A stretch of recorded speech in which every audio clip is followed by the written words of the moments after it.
इतनी बात समझ में आई? इसके लिए एक थम्स अप और चाहता हूँ आप लोगों का कि हम लोग समझ चुके हैं कितने घंटे हमको अपनी पढ़ाई को देने हैं और कैसे कैसे पढ़ना है। इतनी सारी बातें मैंने आपको प्यारे बच्चे बताई हैं क्लास में, ठीक है? और उम्मीद करूंगा आप सारे बच्चे इसको फॉलो करेंगे। और भैया कितने घंटे पढ़ें, तो कितने घंटे पढ़ें इसका बड़ा आसान सा समाधान है। मैथ और रीजनिंग क्वालिफाइंग है। जो बच्चे पहले से मैथ और रीजनिंग सीखते आए हैं, मेरे हिसाब से उनको बिल्कुल पढ़ने की आवश्यकता नहीं है मैथ और रीजनिंग की।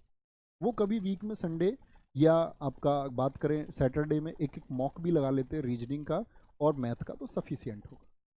जो बच्चे बिगनर हैं, जिन्होंने अभी तैयारी शुरू की है, वो बोलेंगे जी हमको तो मैथ बिल्कुल भी नहीं आता, हम तो 10 क्वेश्चन के लिए करना भी नहीं जानते। तो प्यारे बच्चे, आपको 45-45 मिनट की डेली प्रैक्टिस मैथ और रीजनिंग की करनी चाहिए, इससे ज़्यादा नहीं। इतने में आप कर जाएंगे, इतना समय है। बात आती है 1.5 घंटे हमारा मैथ रीजनिंग में चला गया। अच्छा, 2 घंटे के बाद में हम मान लेते हैं 1 घंटा आपका प्यारे बच्चे रिवीजन। मैथ रीजनिंग करना हम इसीलिए जानते हैं क्योंकि हम उसको समय देते आए हैं। इंग्लिश को 1 घंटा और दो, इसके लिए जो आपका प्रैक्टिस सेशन होगा यूट्यूब पर, 1 घंटा वहां दे दो। भाई जो आपका प्यारे बच्चे सिलेक्शन करा रहा है सब्जेक्ट, आप उसको क्यों 4 घंटे नहीं देंगे? 2 घंटे की क्लास एप्लीकेशन में हो गई, 1 घंटे में आपने रिवाइज किया चीज़ों को, और 1 घंटे यूट्यूब का आपने प्रैक्टिस सेशन ज्वाइन किया, मोर देन एनफ है। इसके अलावा अच्छा, 4 घंटे यहाँ हो गए भैया, 1.5 घंटा हमने मैथ और रीजनिंग को दे दिया, 5.5 घंटे हो गए। तो बाकी का टाइम किसको दोगे रे बाबू? आप सोचो, तो बाकी का टाइम जीएस को दो ना।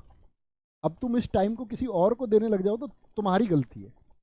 तो ये जो बाकी का टाइम हमारे पास बचता है प्यारे बच्चे, ये बचता है जीएस के लिए। 4 से 5 क्लासेज आपकी एप्लीकेशन में चलेंगी।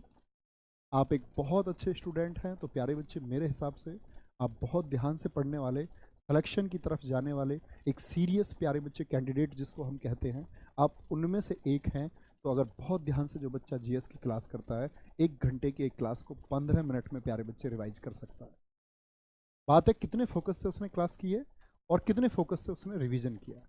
सारा खेल फोकस का। कहते हैं ना कि भाई आपको इधर उधर की चीज़ें अगर दिखती हैं तो आप भटकते हैं, इसीलिए आपको सीधे देखना जरूरी है।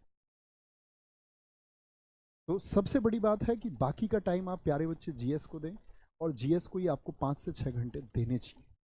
ये आपका 12 आवर के आसपास का स्टडी प्लान मैं बता रहा हूँ।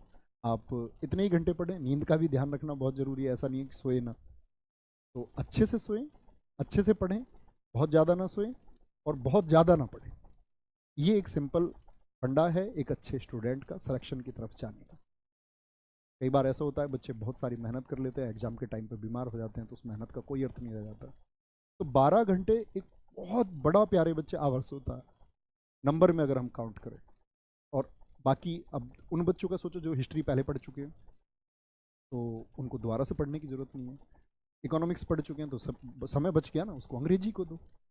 जो जीएस के सब्जेक्ट आप पहले पढ़ चुके हैं, उनके लिए सिर्फ आप एक प्रैक्टिस बनाए। मैंने बताया प्रैक्टिस बुक आ जाएगी मार्केट में, 1 मार्च से प्रैक्टिस बनाओ। अच्छा, इतनी बात समझ में आई? इसके लिए एक थम्स अप और चाहता हूँ आप लोगों का कि हम लोग समझ चुके हैं कितने घंटे हमको अपनी पढ़ाई को देने हैं और कैसे कैसे पढ़ना है। इतनी सारी बातें मैंने आपको प्यारे बच्चे बताई हैं क्लास में, ठीक है? और उम्मीद करूंगा आप सारे बच्चे इसको फॉलो करेंगे।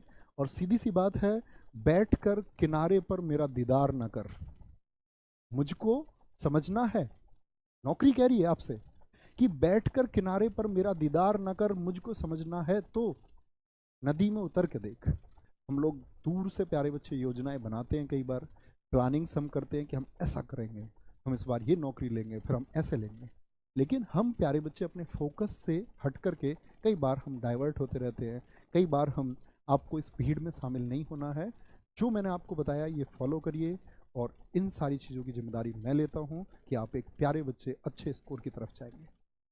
तो इस बार बस यही एक प्रॉमिस